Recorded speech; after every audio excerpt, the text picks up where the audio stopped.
Hello students, in the last video we have learned one numerical. Today we are going to discuss about a new concept, that is moment of inertia of a body. Actually, this moment of inertia is the term used in rotational motion. In case of linear motion, we are dealing with a term called mass. So here we are going to learn the relation between actually the moment of inertia as an analogous quantity of for mass, means the role of mass in linear motion is played by the term called moment of inertia in rotational motion. अर्थ काय होतो पा, moment of inertia हा जो concept आहे, ही जी term आहे ज्याला आपल्याला आज शिकायचं आहे, ही मोमेंट ऑफ इनर्शिया टर्म काहीशी किंवा ती त्याच्याशी जुळती, कोणाशी मिळती जुळती आहे तर ती मास या टर्मशी मिळती जुळती आहे. लिनियर मोशन मध्ये आपण ज्याप्रमाणे मास या क्वांटिटीचा यूज करतो किंवा मास या क्वांटिटीचा ज्याप्रमाणे रोल असतो, अगदी तसाच रोल रोटेशनल मोशन मध्ये मोमेंट ऑफ इनर्शियाचा असतो. कसं पहा, आता जसं आपण जर दरवाजा उघडायला गेलो, लक्षात घ्या मी काय म्हणत आहे ते समजून घ्या. Practically you can do it at home also. If we are going to open the door, at that time we have to decide how much force we will apply on the door. आपण door वरती किती force लावायला पाहिजे हे कशावर depend आहे. या ठिकाणी सपोज असं इमॅजिन करा की ही दरवाजाची चौकट आहे अशा स्वरूपाची.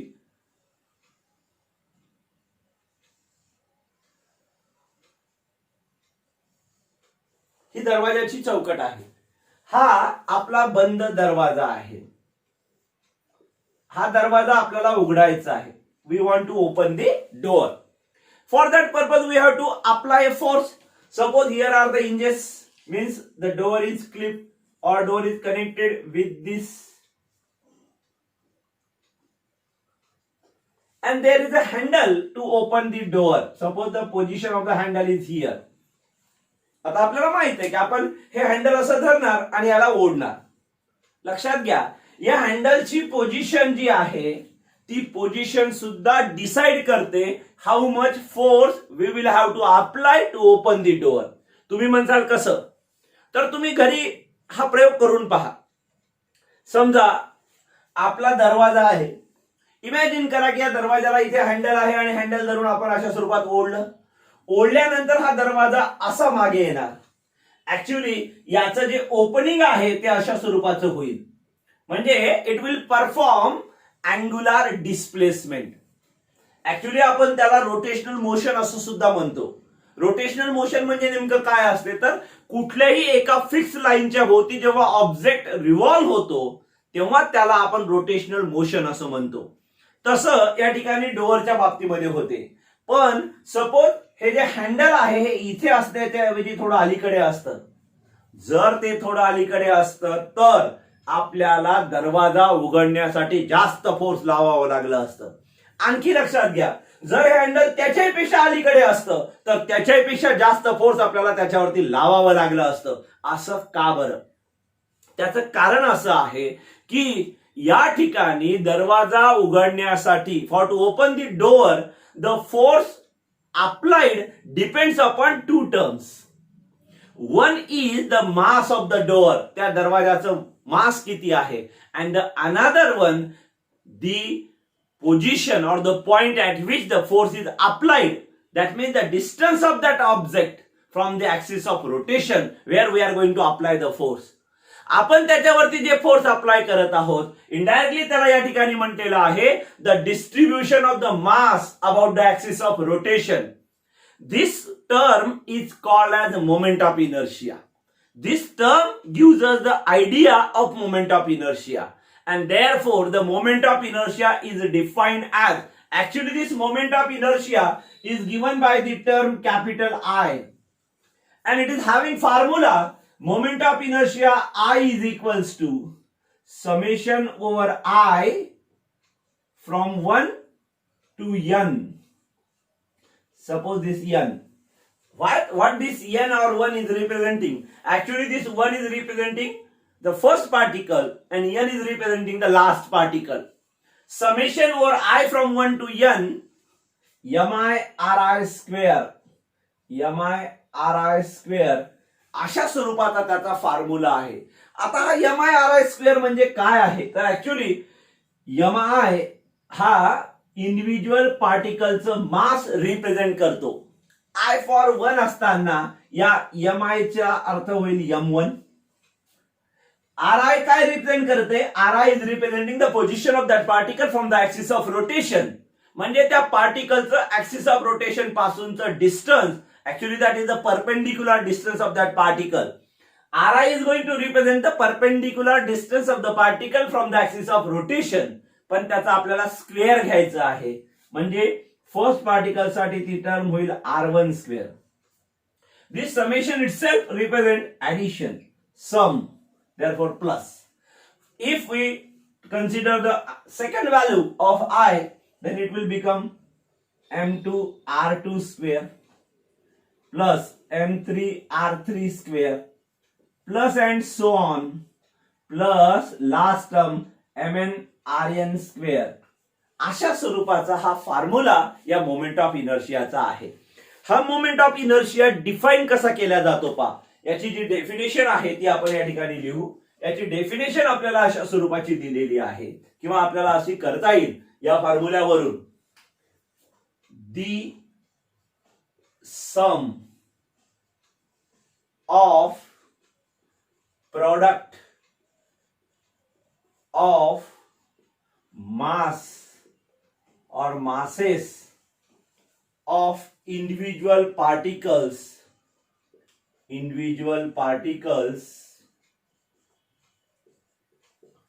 the sum of product of masses of individual particles and square of perpendicular distances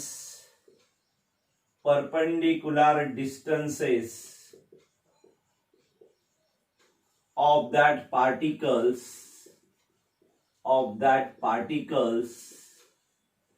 from the axis of rotation,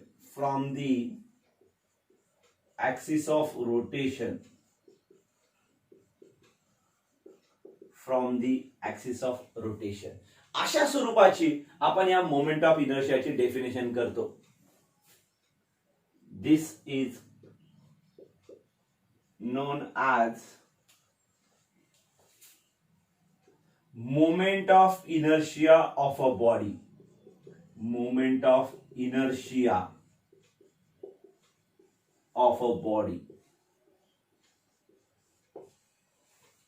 This term is known as I, the moment of inertia. In short, we written is that mi, but the symbol used to represent the term moment of inertia is I. I is equals to.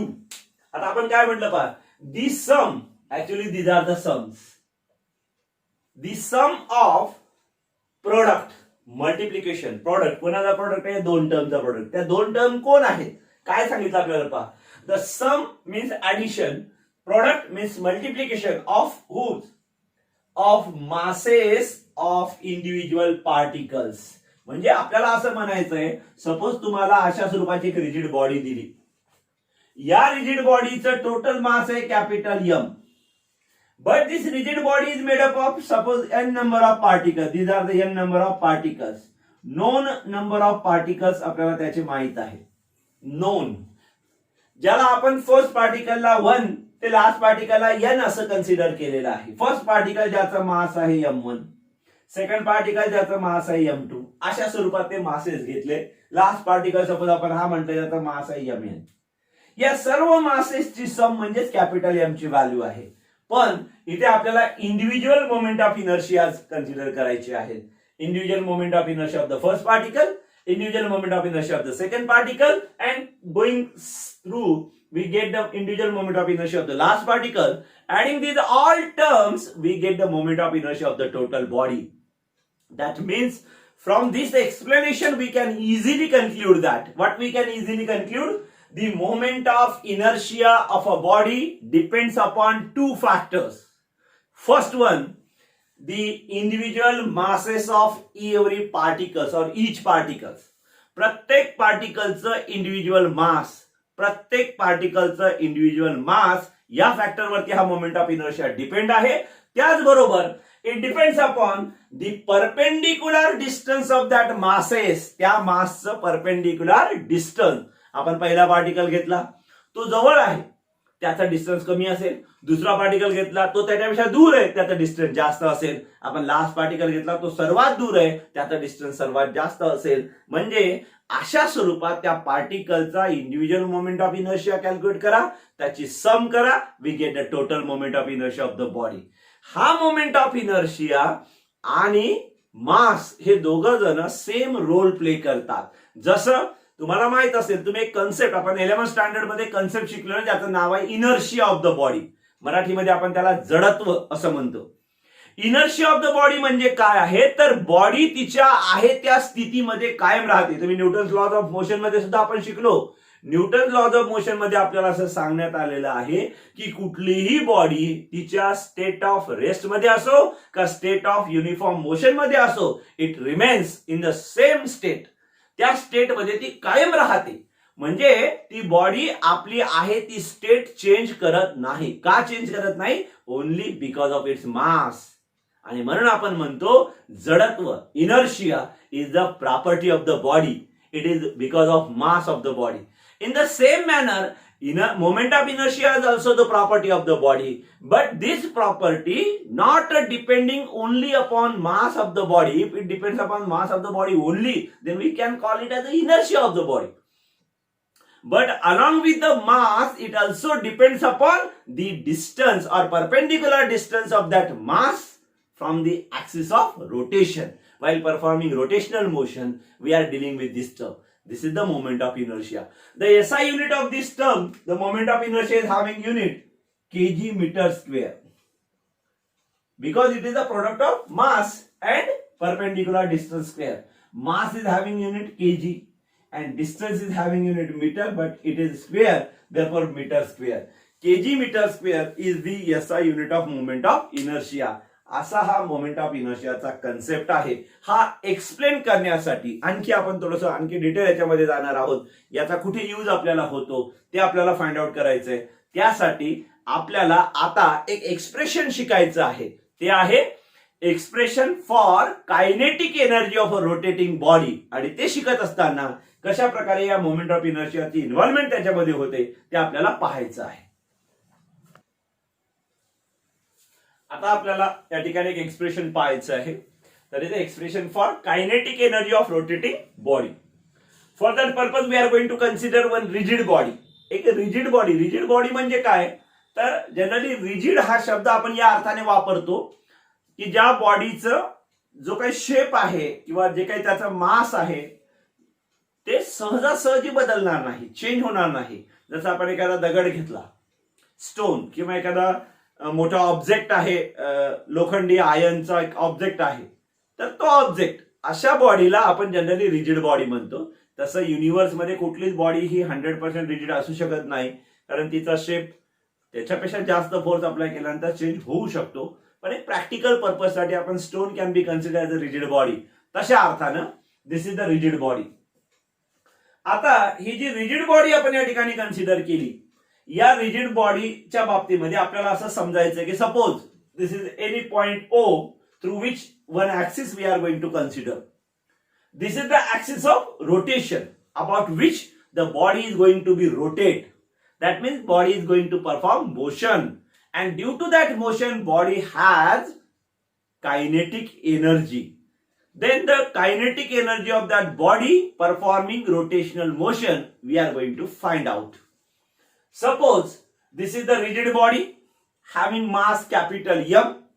Let the body is having capital N number of small particles, or it is made up of N number of particles or finite number of particles. म्हणून आपल्याला असं म्हणायचं आहे की consider a rigid body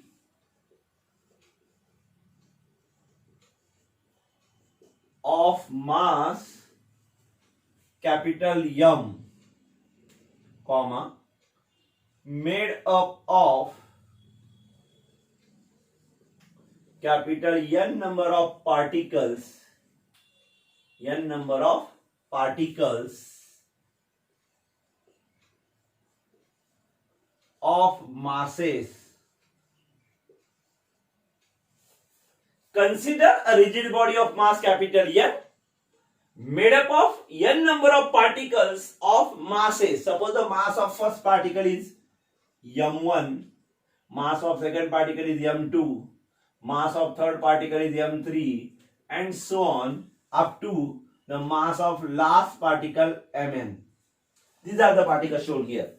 We are just showing three particles having mass m1, having mass m2, having mass mn.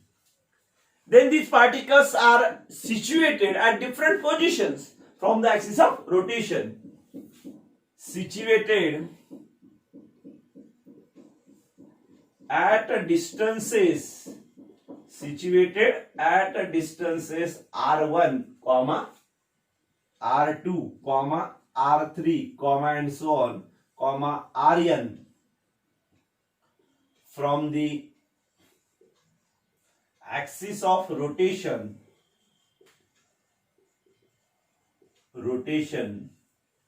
respectively. Axis of rotation respectively. याचा अर्थ असा झाला की आपण अशी एक रिजिड बॉडी कन्सिडर केली ज्या बॉडीचा टोटल मास आहे कॅपिटल एम, जी बनलेली आहे एन नंबर ऑफ पार्टिकलची. एका पार्टिकलचं मास m1 आहे, दुसऱ्याचं m2 आहे, तिसऱ्याचं m3 आहे, असं करत करत शेवटच्याचं mn आहे. जे पार्टिकल त्याच्यातला m1 मास असलेला पार्टिकल ऍक्सिस पासून r1 एवढ्या डिस्टन्स वर आहे, m2 मास असलेला पार्टिकल ऍक्सिस पासून r2 एवढ्या डिस्टन्स वर आहे. In the same way the last particle mn is at distance rn, त्या म्हणून त्याला आपण म्हणतो रेस्पेक्टिव्हली. आता ही जी रिजिड बॉडी जेव्हा रोटेट होत आहे, लक्षात घ्या काय म्हणायचं आपल्याला, when the rigid body is rotating about a given axis. मग ती बॉडी फिरत असताना हा पहिला पार्टिकल एका छोट्या सर्कल मध्ये फिरेल, दुसरा पार्टिकल त्याच्यापेक्षा थोडं दूर येतो तो थोड्या मोठ्या सर्कल मध्ये फिरेल, तिसरा पार्टिकल त्याच्यापेक्षा सपोज दूर येतो तो त्याच्यापेक्षा मोठ्या सर्कल मध्ये फिरेल. Every particle is performing actually circular motion, every particle. आणि ते सर्क्युलर मोशन असं आहे की पहिल्या पार्टिकलने एक सर्कल डिस्टन्स ट्रॅव्हल केलं की दुसरा पार्टिकल तेवढंच डिस्टन्स ट्रॅव्हल करणार आहे, तिसरा पार्टिकल तेवढंच डिस्टन्स ट्रॅव्हल करणार आहे in the form of angle. आणि म्हणून angular displacement of each particle is same and therefore it's rotation, it's angular velocity. While performing rotational motion, the angular velocity of that body or individual particle is same. म्हणजे total बॉडीची angular velocity किती आहे तर omega, पहिल्या पार्टिकलची किती आहे तरी omega, दुसऱ्या पार्टिकलची किती आहे तरी ओमेगा. आणि म्हणून आपण असं म्हणू शकतो the body is performing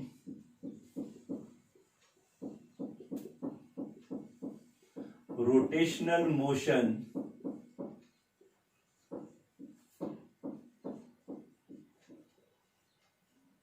about the given axis,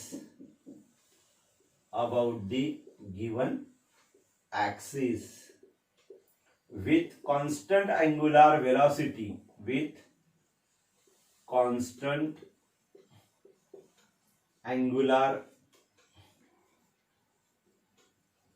velocity omega. म्हणजे त्या पार्टिकलची प्रत्येकाची अँग्युलर वेलोसिटी जी आहे ती कॉन्स्टंट आहे आणि किती आहे ती ओमेगा इतकी आहे. Though the angular velocity of the each particle is constant but their linear velocities are different. Why their linear velocities are different? Because they are performing circular motion in different circles and due to that their linear velocities are different. First particle is completing smaller circle, second particle is completing larger circle. That means the distance they are actually going to travel are different one, and due to that their linear velocities are also different. Suppose let v1 be the linear velocity, v1 be the linear velocity of first particle,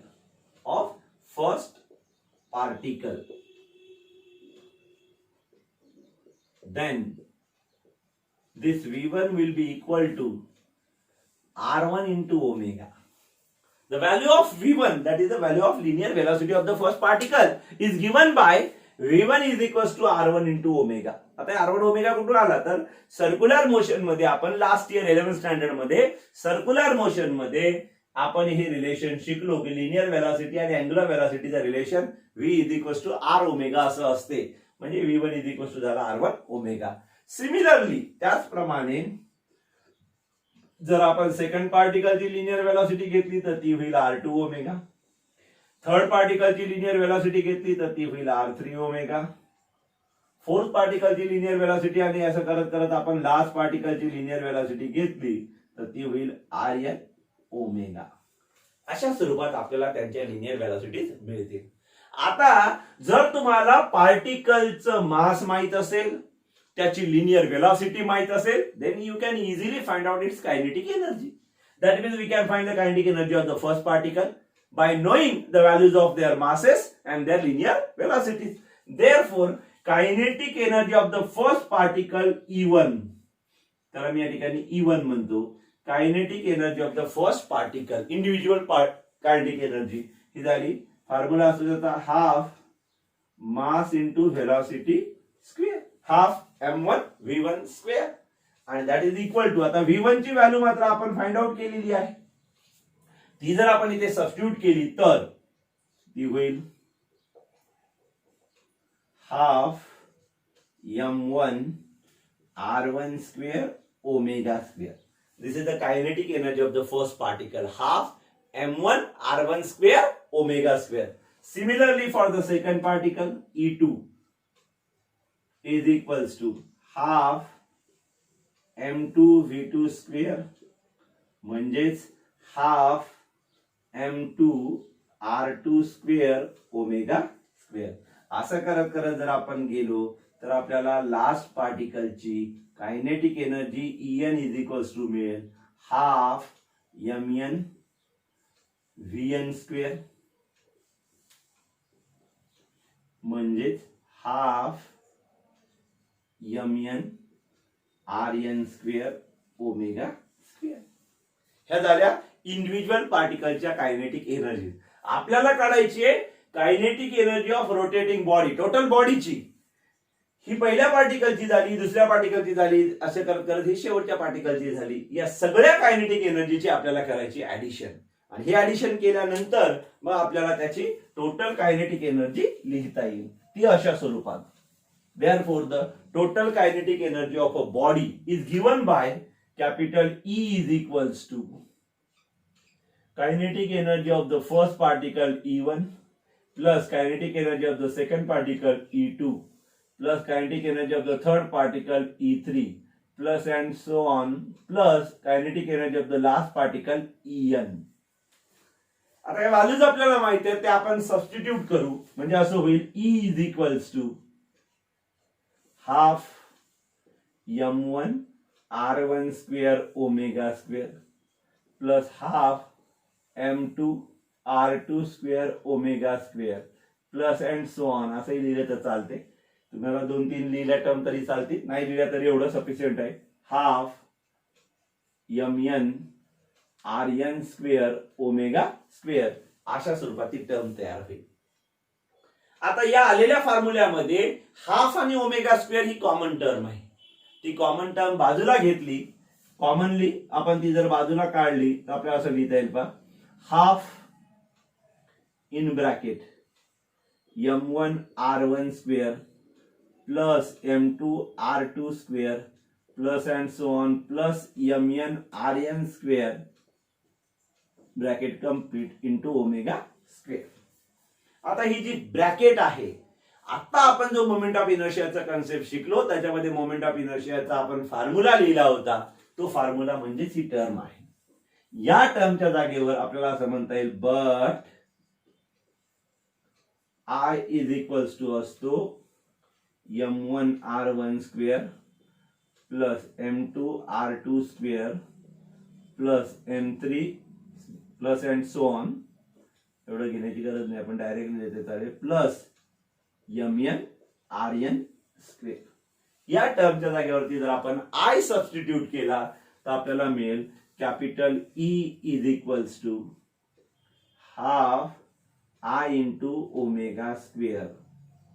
This is the expression for kinetic energy of rotating body. असं हे kinetic energy of rotating बॉडीचं expression आहे. याच्यावरती board exam मध्ये तुम्हाला 3 मार्कांचा प्रश्न विचारला जातो की फाइंड दी और derive the expression for kinetic energy of rotating body.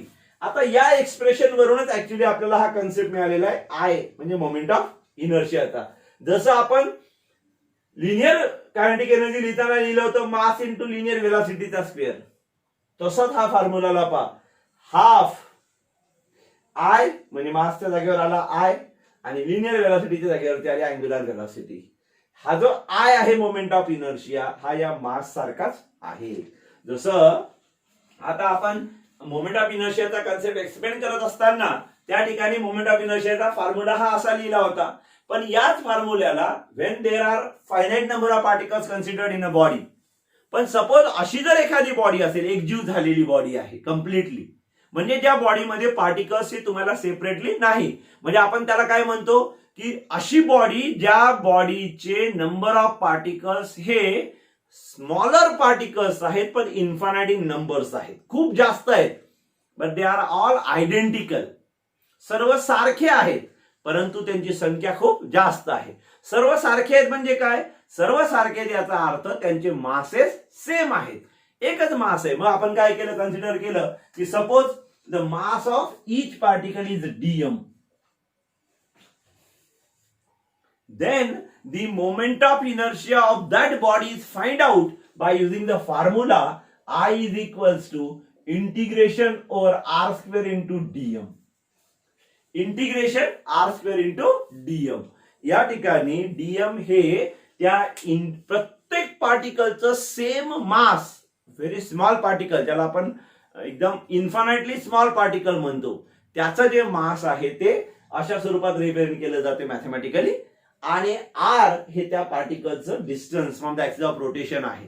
परंतु हे ऍव्हरेज डिस्टन्स कन्सिडर केलं की ओव्हरऑल काही पार्टिकल जवळ आहेत, काही पार्टिकल दूर आहेत, मग त्यांचं डिस्टन्स कोणतं, तर ते ऍव्हरेज डिस्टन्स. म्हणून जर आपल्याला त्या बॉडीचं मास, इंडिव्हिज्युअल पार्टिकलचं मास माहित असेल तर आपण त्याचा मोमेंट ऑफ इनर्शिया अशा स्वरूपात फाइंड आउट करू शकतो. पण सपोज असं इमॅजिन करा की तुम्हाला त्याच्या इंडिव्हिज्युअल पार्टिकलचं मास माहित नाही, then how can you find out the moment of inertia of that body. तर अशा वेळेला मात्र you can find out the moment of inertia of that body only by experiment. म्हणजे एक्सपेरिमेंट, प्रयोगाच्या आधारित आपल्याला त्याला फाइंड आउट करता येईल, अदरवाईज तसं ते फाइंड आउट होणार नाही. तर 2 फॉर्म्युले आपल्या समोर मोमेंट ऑफ इनर्शियाचे आले. This is for finite number of particles, summation over I from 1 to n mi/ri square, and this is for infinite number of particles, I is equals to integration r square into dm. हे 2 फॉर्म्युले लक्षात ठेवा, याचं पुढे आपल्याला काम पडणार आहे, कारण मोमेंट ऑफ इनर्शियाची व्हॅल्यू फाइंड आउट करा, असं पण आपल्याला न्यूमेरिकल सुद्धा त्याच्यामध्ये येऊ शकतात, त्या ठिकाणी आता यूज होणार आहे. आणि ही गोष्ट लक्षात असू द्या की सपोज फायनाइट असो की इनफायनाइट असो, तुम्हाला जर मास ऑफ इंडिव्हिज्युअल पार्टिकल्स माहित नसेल तर you cannot find out the moment of inertia mathematically, but you can find out by using experiment.